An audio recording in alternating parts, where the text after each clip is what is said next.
Hey, what's up? The genre of fantasy has a lot of thrillers. It's a real kind of like overlap between thrillers, horror movies, and fantasy movies. They all kind of deal with the same subject matter. You could say that there are certain elements that both horror and fantasy movies have.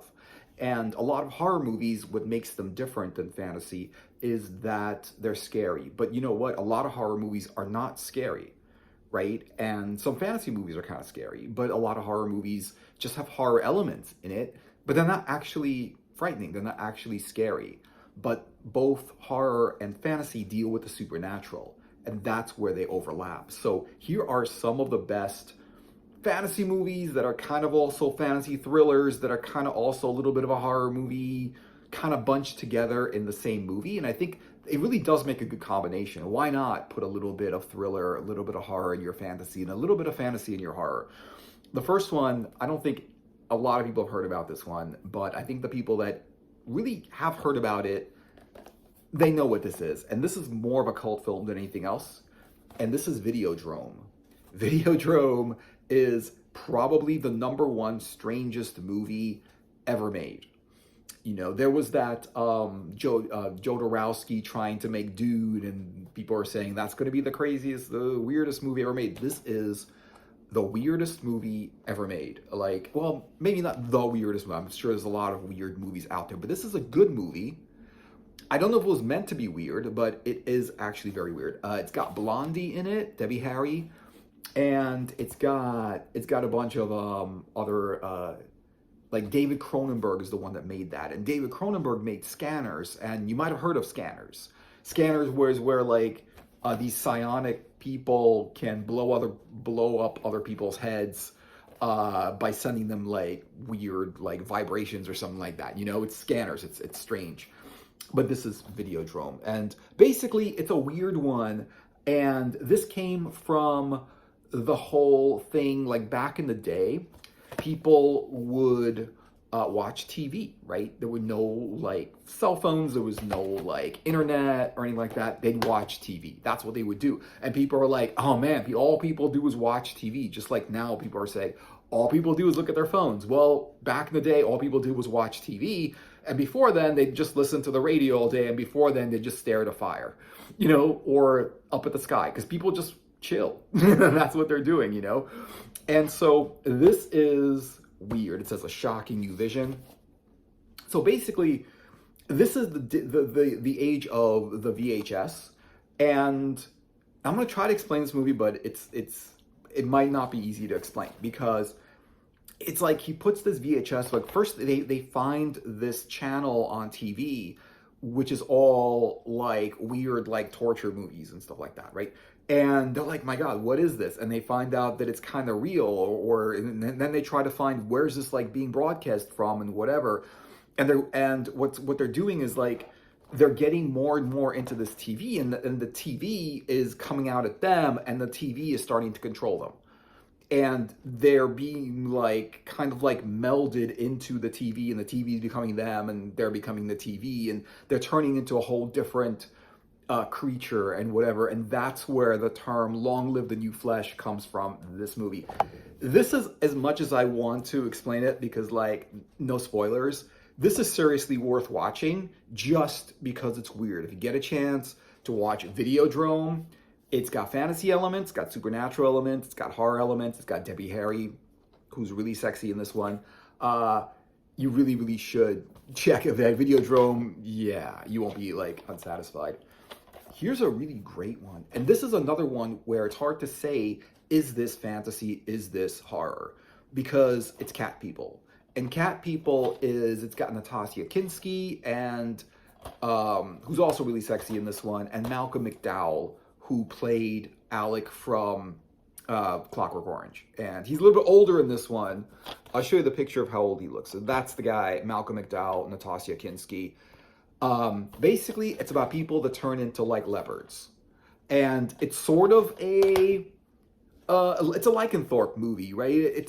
And they're not turning into werewolves, they're turning into leopards. And they come from this long lineage and family that turns into leopards. And once they turn into a leopard, the only way to turn back is to eat a person. You know, so they turn into a leopard, they go out and hunt, they eat a person, and then they turn back into a human, you know? And it's fantastic. It's a great movie. A lot of people have not heard of it. I think I watched it on HBO back in the day when they showed this. Excellent, excellent movie. And they just don't make a lot of movies like this. I've never seen like a lycanthrope movie where people turn into leopards, because any lycanthrope movie, people are always turning into werewolves. But a lycanthrope can turn into any animal. This, it doesn't have to be a wolf. It could be anything. They're still a lycanthrope. They're still people that turn into animals. It goes back through that. Excellent, excellent movie. And it's something that like no one talks about. No one knows anything about it. It's great. If you like kind of fantasy horror, Cat People is your movie. I also want to talk about Constantine. This, unfortunately, is a disc of Constantine that I picked up from this old lady on the street, thinking I was going to get a Constantine DVD, but it isn't. It isn't a Constantine. It's got a DVD in it, but the funniest thing about this thing is it's basically recorded on a camcorder inside a movie theater. Somebody actually went to a Constantine movie theater, sat and watched the movie and just recorded the movie with a camera, and then made a disc out of it, recorded into a disc, put a case over it. You can see it's one of these thin cases, and said, hey, this is Constantine the movie. The worst quality you'll ever see. Fortunately, I saw Constantine after that in better quality, and I still love that movie. It's so great. This is Keanu Reeves. So if you like Keanu Reeves, Bill and Ted's Excellent Adventure, or The Matrix, or any of that stuff, Keanu Reeves is great in this movie. They're going to make another one, Constantine. They're working on a Constantine 2, as far as I heard from something that Keanu Reeves said. He wants to do another one, and they might do another one. Constantine is another one of these things where, like, is it fantasy? Is it horror? It deals with the supernatural again, like, and Constantine came back from a old comic book that I think it was in the 80s, or I'm not sure if it was the 70s, whatever, but it was way back in the day. A comic book from Vertigo, the publisher. And there are tons of, if you can find it, there are like, it's a very, very long running series. It's got like, I think over 20 or 30 trade paperbacks published of this story. And it's basically this occultist from the UK named John Constantine. They also made a series with this, which I want to see more of because I heard it was good. I saw a little bit of it. I didn't like it because of the commercials. Didn't like watching it with constant commercial interruptions. But if I get a chance to see it, like the entire series, I will definitely see it. But he deals with the supernatural. He deals with the occult. There's heaven and hell. There's angels and demons and devils. The actual devil is in this one. It's got a ton of that kind of like supernatural overlap between, is this fantasy? Is this horror? Is this a thriller?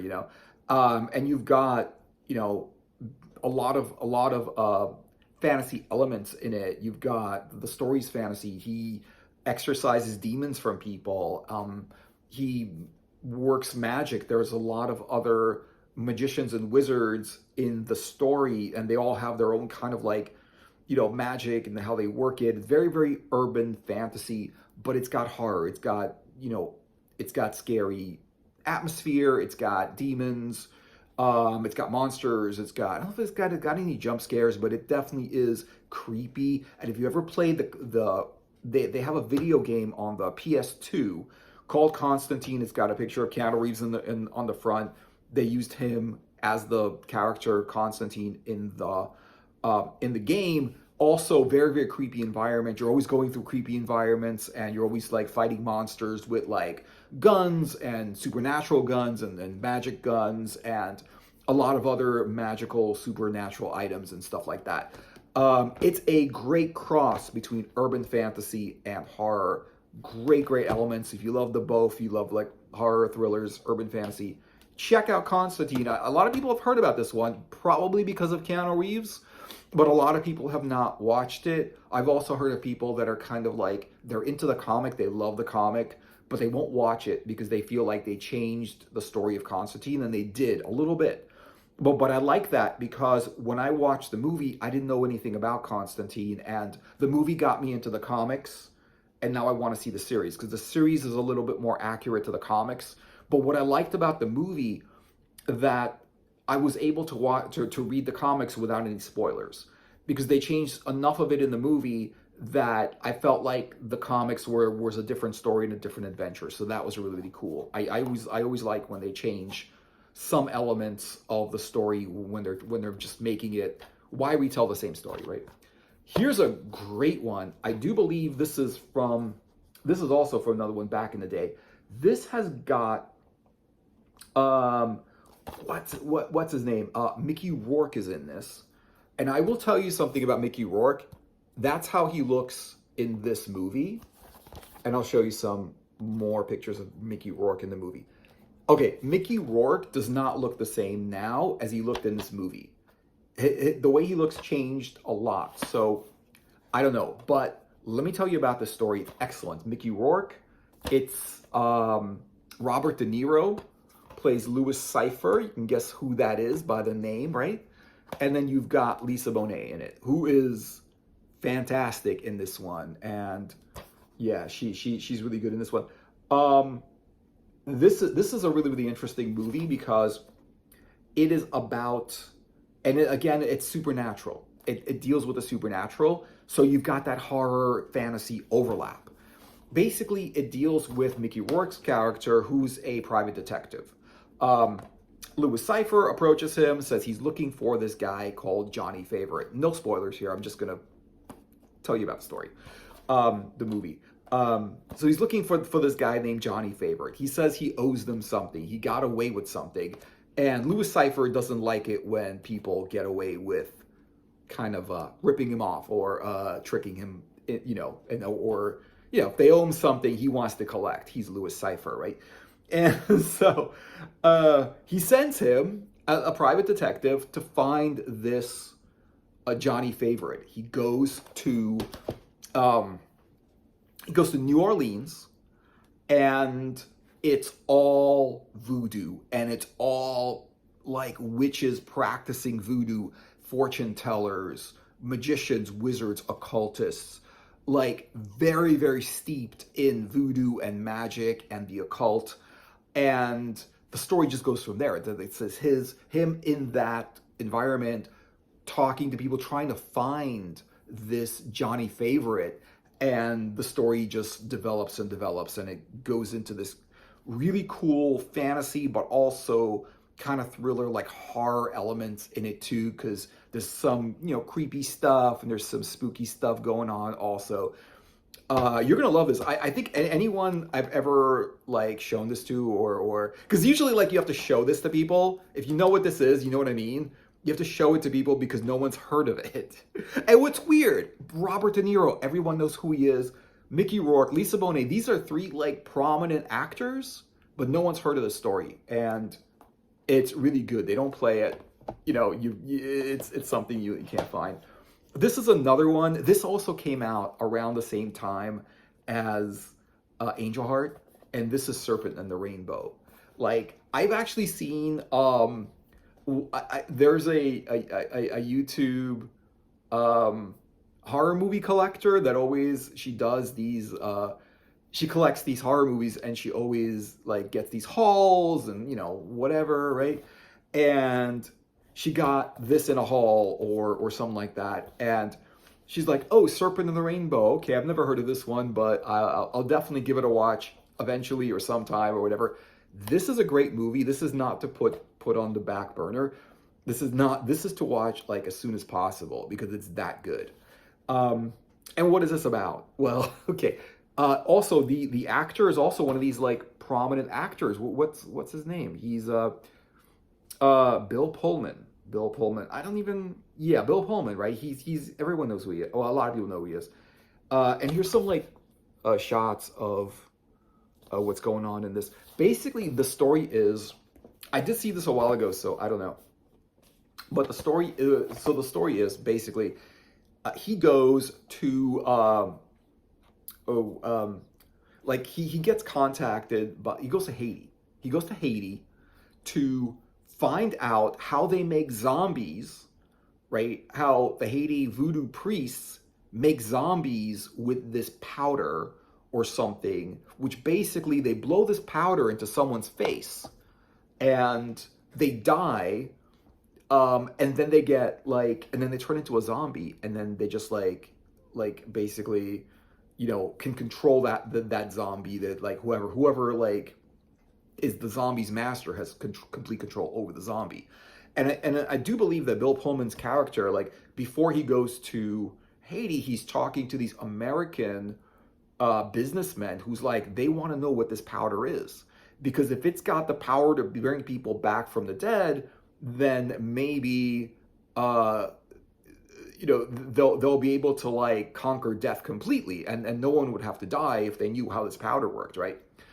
And that's kind of the idea. And then they send him on this hugely dangerous mission to find out these very, very tightly kept secrets of these Haitian occult voodoo priests, and how they create zombies. And at one point, the priest tries to turn him into a zombie, and it's that kind of story. It's got a ton of supernatural elements. It's very, very fantasy based, because we're talking about magic and we're talking about voodoo priests, and voodoo's generally like a fantasy, thing. Constantine has a lot of voodoo, has some voodoo priests in it. Voodoo is just a type of magic, so therefore it's more fantasy. Is it also scary? Kinda. I mean, a lot of people are kind of scared of voodoo dolls and stuff like that. They're scared of that. And so that makes it a little bit more of a horror. So it's got that blend of horror and fantasy. Amazing stuff. Here's another one. This one I really had to talk about. And this is American Werewolf in London. I had to talk about this one because it's really good. This is one of the best movies. Not just like, it's not really horror. It's not really fantasy. It's got elements of both. But definitely one of the best horror fantasy movies ever made. Just one of the best movies ever made. This is seriously a great movie. And I would say like maybe some of these movies you would need like a certain taste to like it or not like it or whatever. This one is a movie that I think anyone can like, but it's got a lot of comedy elements in it. It's funny at times. It's got like fantasy, it's got horror, and it's also funny. Like for example, the whole thing of like people turning into werewolves is a fantasy, thing, but the werewolf itself is a pretty scary werewolf. This has practical special effects, and this has the best practical special effect of a person turning into a werewolf in any movie ever. And this came out in the 80s. It says on the back 1981 is when this came out. And these are these two cats, right? These two characters. They're American kids, basically, right? And they're walking through the sort of like the country of somewhere in England, right? Somewhere in like the English countryside. And they're walking, and they walk into this tavern, and in the tavern there's this weird like pentacle, right? Pentacle, and obviously like pentacles generally are there to kind of protect people from evil, but the pentacle is there, so that's your fantasy element. Pentacles are fantasy elements, of course, but the reason that pentacle is there is to protect them from the werewolf, and there's werewolves in the area. And they don't like them, they're weird, they're from out of town. They made a joke about the pentacle, and they get kicked out of the bar, basically, And but they're like, look, you guys, you're not from here. Stay on the roads, stay off the moors, just be careful, right? And they're walking through, like, it's nighttime in the middle of nowhere in England, in the countryside and in the middle of the forest, and they get off the road, they walk onto the moors, and they hear these howls and these like roars, and they're like, what the hell is that? One of them gets destroyed by a werewolf. This happens right in the beginning, so there's no spoilers here. One of them gets completely like destroyed, like ripped apart by the werewolf. The other one just gets bitten. Right? So the one that gets destroyed becomes the living dead, and the one that gets bitten becomes another werewolf. And basically, like but the actual village, the people from the village, they heard the werewolf. They were afraid for these two kids, so they went, and after the werewolf attacked them, they actually shot the werewolf, and the werewolf turned back into a human. So that werewolf was dead, but he was the new werewolf. I don't want to say anymore because it's such a great movie, and basically that's what it is. Like he becomes a werewolf, the other one becomes the undead, and the movie is about basically it's still the two of them, mostly about the guy that turns into a werewolf, but he keeps getting visited by this guy who his friend who becomes the living dead. And it's scary, it is, because it's got horror, it's got jump scares, it's got a monster, and this werewolf basically just kills people. I mean, he has no control over it. Turns into a werewolf, the werewolf like runs around, just rips people's heads off, right? But at the same time, it's got the horror, it's got the fantasy, it's got the supernatural, and it's hilarious. It's funny. They have got jokes in it. Who made this movie? This is a David Naughton. Jenny Agutter is in this one. Jenny Agutter played the girl from what do you call it? The girl from Logan's Run. She played the girl from Logan's Run, right? Jenny, I didn't know that was Jenny Agutter. Oh my God. But this is a little bit later. This is like 5-10 years after Logan's Run or something like that. So yeah. And it's fantastic. It's got that creepy, it's a good Halloween movie. I think any of these are a good Halloween movie. Though I think any of these, especially, I would say this one's a good Halloween movie. This one's less creepy, but it's still, but this one's a little bit creepy. That's a good. These two are a good Halloween movie. This is a good Halloween movie. I'd say those three. I'd say this is probably my pick for Halloween because it's lighthearted. Because Halloween's like, it's a lighthearted spooky holiday. So there you go, right? This is the one out of all of these. I would say, God, I'd say watch all of these, but watch this one if you haven't seen it. Definitely, So that's just a few really creepy but really worth watching fantasy horror thrillers that I would recommend everyone see, especially for Halloween this year. So thanks for watching. I hope you enjoyed the video. Give it a like and a subscribe, and I'll see you guys in another video later.